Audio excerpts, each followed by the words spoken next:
Them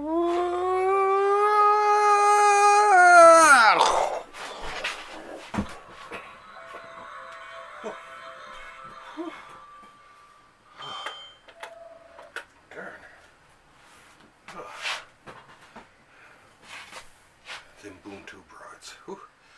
Anyway, folks, once again, live on tape from a secret, undisclosed location hidden somewhere deep in the bowels of downtown St. John's, Newfoundland, comes In the Library of Graphic Literature with your host, me, Wallace Ward. And today, there's only a couple of new books, so today is actually going to be my EC Comics Archives special. So I'm going to have a look at the EC Archives, have a sip of tea, spin the rack, and also call for a moment's silence for all the unfortunate people who've fallen victim to that terrible terrorist attack in New Zealand.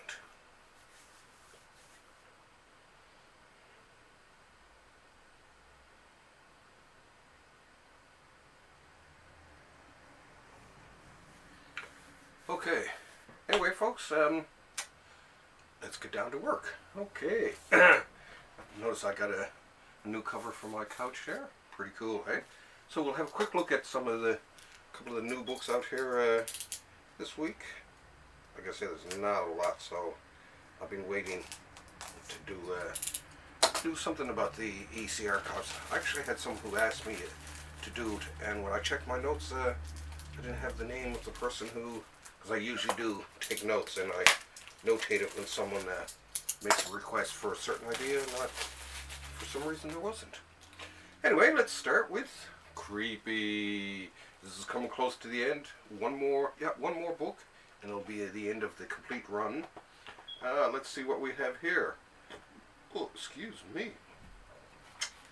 In this volume, we have, in terms of writers, Fred Carrillo, Iliad, Jean Day, Steve Gann, Carmine Infantino, let's see, Pablo Marcos, Val Mayrick, Rudy Nebrez, Delando Nino, Martin Salvador, Joe Staten, Alex Toth, and even some Bernie Wrightson.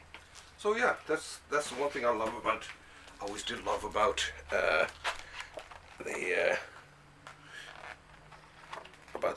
Warren books. Always great art in them.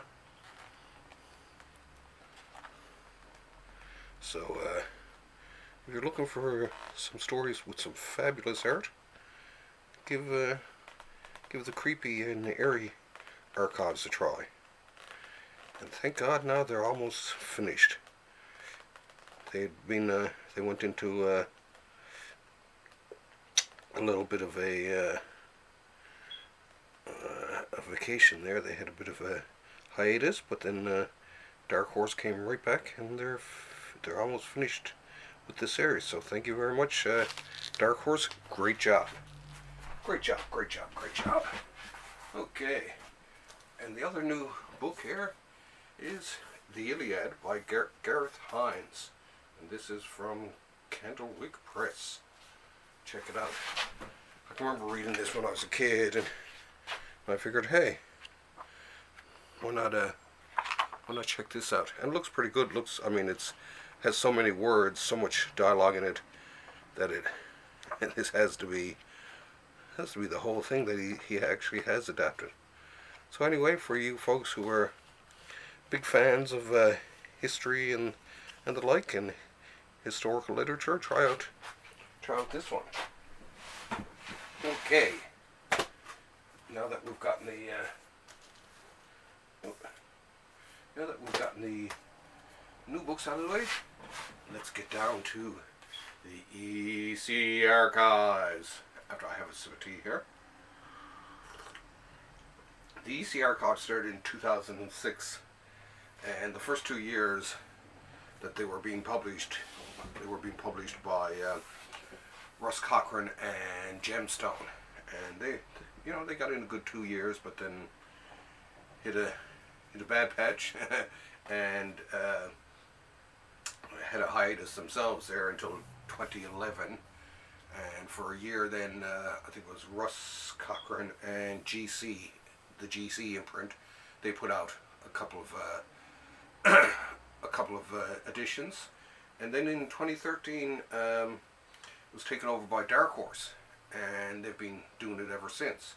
So in some ways they've actually had the longest run on it now, and I love them. I've been a big fan of EC Comics since I was a kid, and just love the artwork and stuff like that. So unlike what you'd see in normal comics these days. I guess that's what really got my attention back then.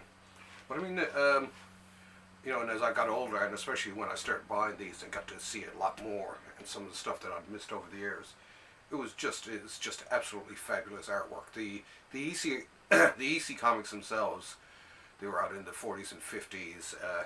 They were truly ahead of their time.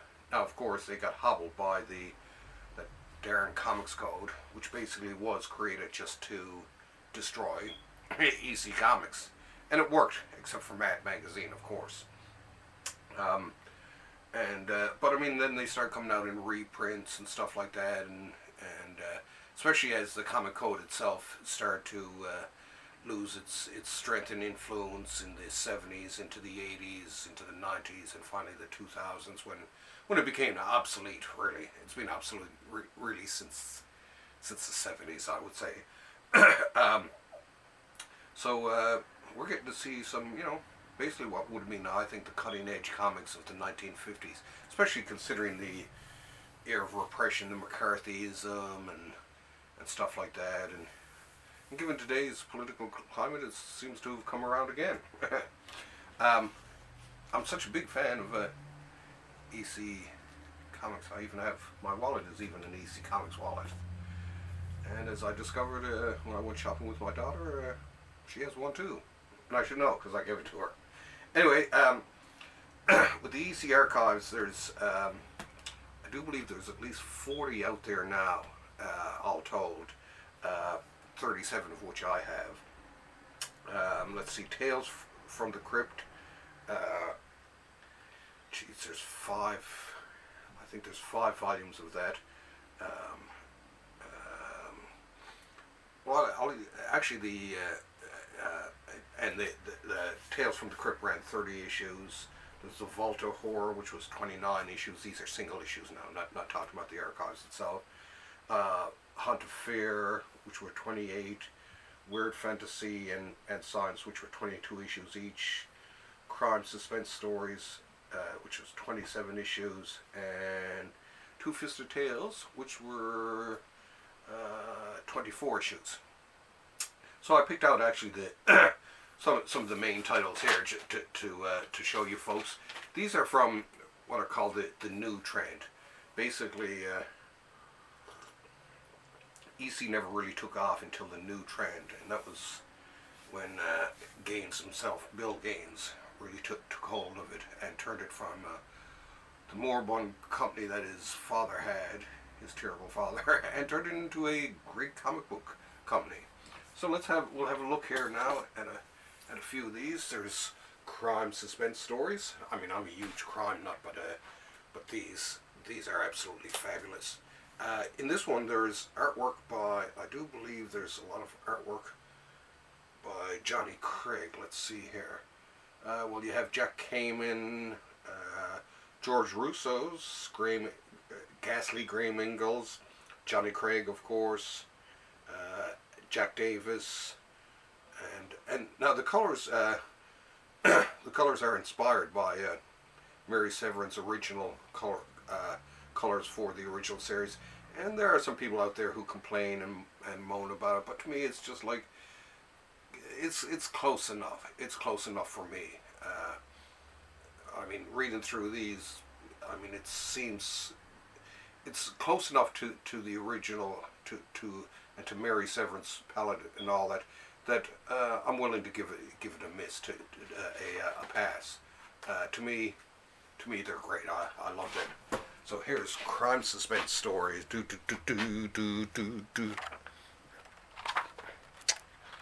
So come on. There's some. And I mean, it's funny because when you look at Ghastly Grey Eagles, I see Bernie Wrightson and Kelly Jones. You know, it's funny. These series really did influence a whole generation of young artists at the time. And I like it just because they're so lurid and so forbidden. I mean, that's really all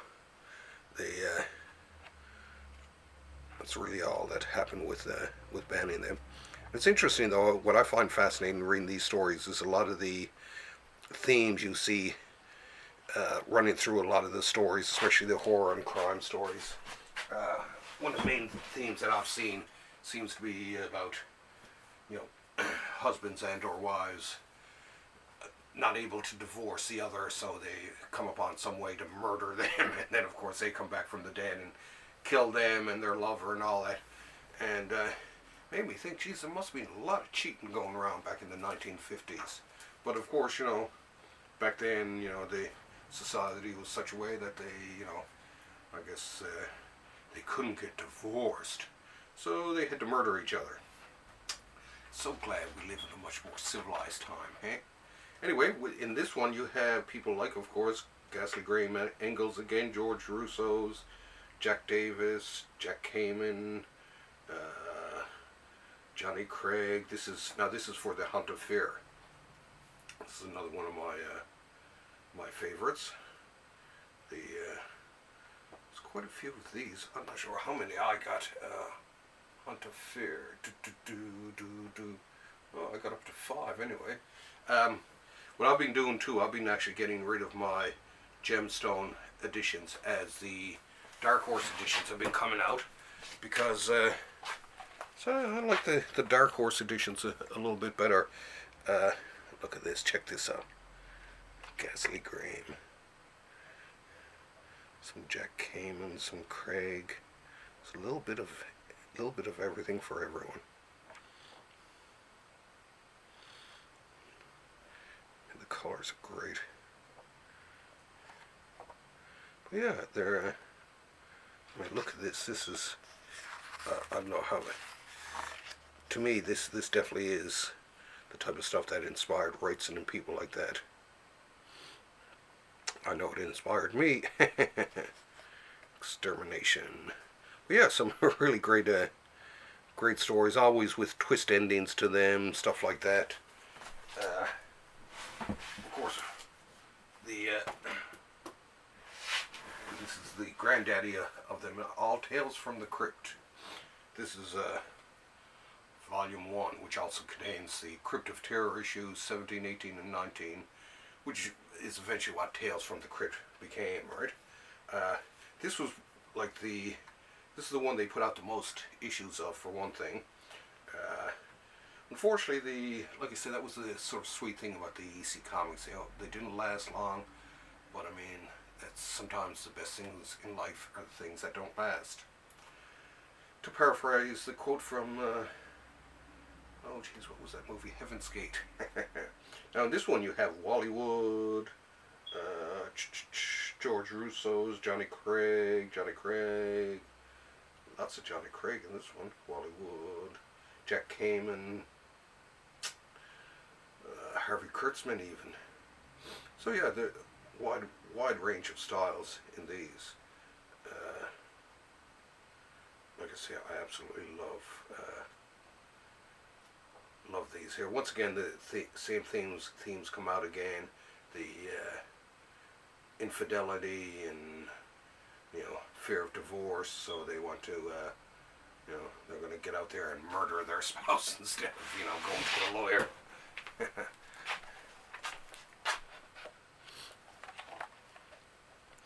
Pretty cool. And of course, some of you can hear in the background my smoke detector is still needs its battery, but I'm getting one this week. I thought I had one here tonight when I started to set up for this, but no way. I mean, look at this. This is really moody stuff. So And a lot of it too, like Johnny Craig's work, a lot of Johnny Craig and Craig Steen and all, they were doing stuff with their storytelling that was pretty advanced kind of stuff. That's the reason I love reading these. You're really seeing a last bit of comic book history here, and it sort of explains. It's sort of like a crux between the Golden Age and the Silver Age, in my mind, right? Oh, and here, Two-Fisted Tales, one of the best war comics out there. Now this too has some excellent art, including that of Wallace Ward, Johnny Craig, John Severin, of course, one of my favorites. Harvey Kurtzman, of course. This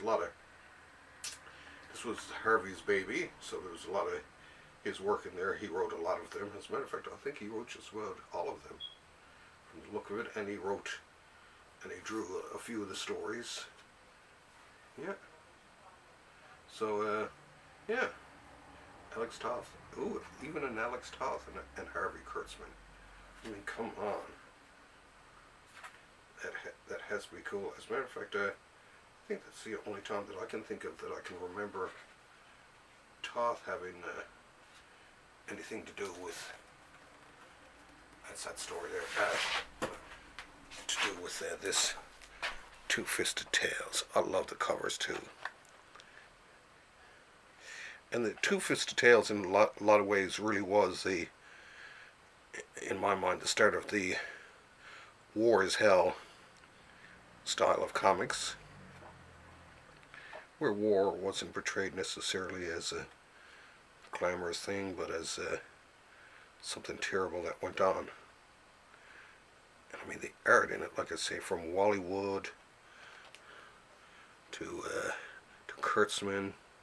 Love Kurtzman's work here. Of course, Harvey Kurtzman is, check this out, who the Harvey Awards are named after.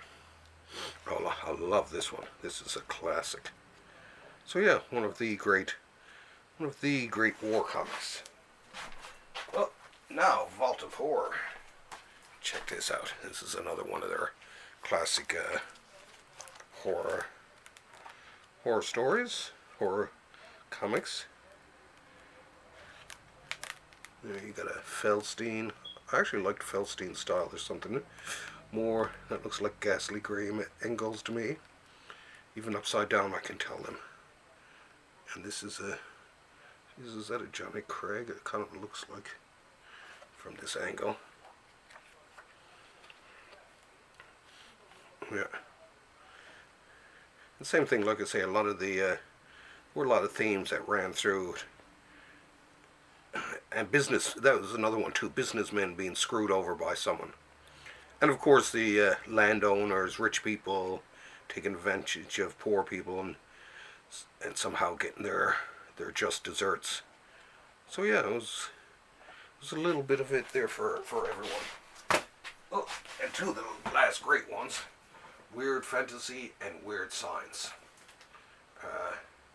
Weird Fantasy, and this is volume 1. This has people like Gardner Fox writing, for instance, Kurtzman writing here, Harry Harrison, Wallace Ward, Bill Gaines and Feldstein writing in this one. Let's see who else. Feldstein. Jeez, looks like a lot of it was Feldstein here. Harvey Kurtzman, Wallace Ward, Jack Kamen. Looks like he got a bit of hand there. And of course, who doesn't like Wallace Ward? To me, this was really where Wallace Ward came to prominence and really shone. Or as I like to call him, Wallace Ward.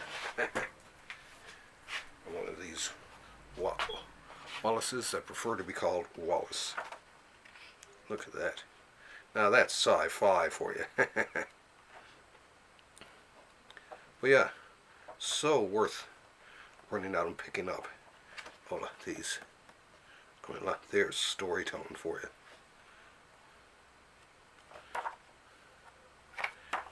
you. And even reading it today, I mean, some of the things, some of the panel changes, stuff like that are pretty advanced and pretty, even compared to some of the art I see today. I mean, look at this Wallace Ward stuff. I mean, God, it's gorgeous. I know there's a lot of Wallace Ward fans out there.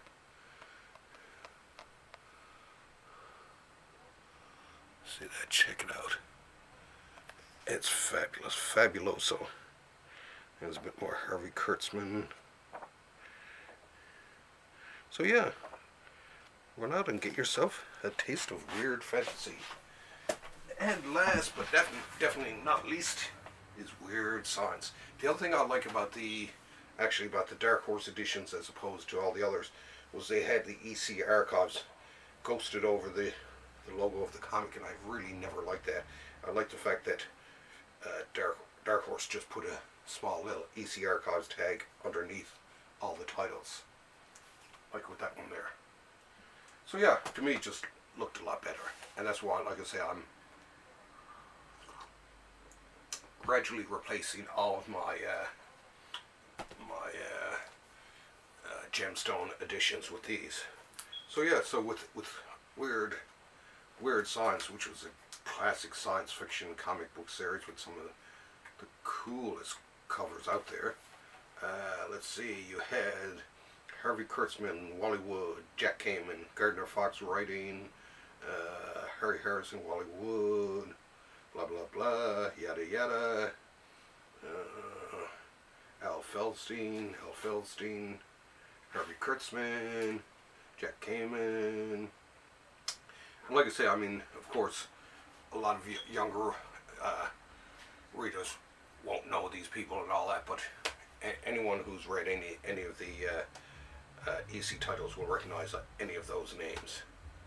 And I love the fact that the forwards are always written by someone good. Like this one is written by George Lucas, Walt Simonson for that one, Errol Stein, Steve Geppi, John Carpenter, Tim Sullivan, let's see, Matt Kint. So yeah, they get a wide range of introductions, and I'm not surprised because these comics cut across an entire generation at the time, and they opened up the minds of a lot of people who became some of the great entertainers of oh, look at that, see, look at that, come on people, isn't that a fabulous page? So yeah, oh, there, I can tell that it looks like a Wallace Ward from up here. Yeah, Wallace Ward inks anyway. So yeah, grand artwork, absolutely fabulous, completely wonderful, spellbinding, pulse pounding, stupendous. The man who raced time. Woo. Like I say, these are so worth reading, folks. Oh, look, the sounds from another world. Woo. But yeah, I always loved them, especially, like I say, the shock endings or surprise endings were always very cool. Like I say, I just love the lurid nature of them. I even love the word lurid. Ooh, look, return. I mean, that Wallace Ward wasn't worshipped for no good reason. So yeah, beautiful, hey? So anyway, that ends my tiny little look at the EC archives. It's a great series of books to collect. Once again, big props go out to Dark Horse for their handling of it. I gotta say, the production values are top notch. The coloring, like I say, I don't care what anyone says, I still like the coloring. And just the books, they're nicely laid out. And like I say, that cover thing too, that always annoyed me, so I'm glad that they fixed that.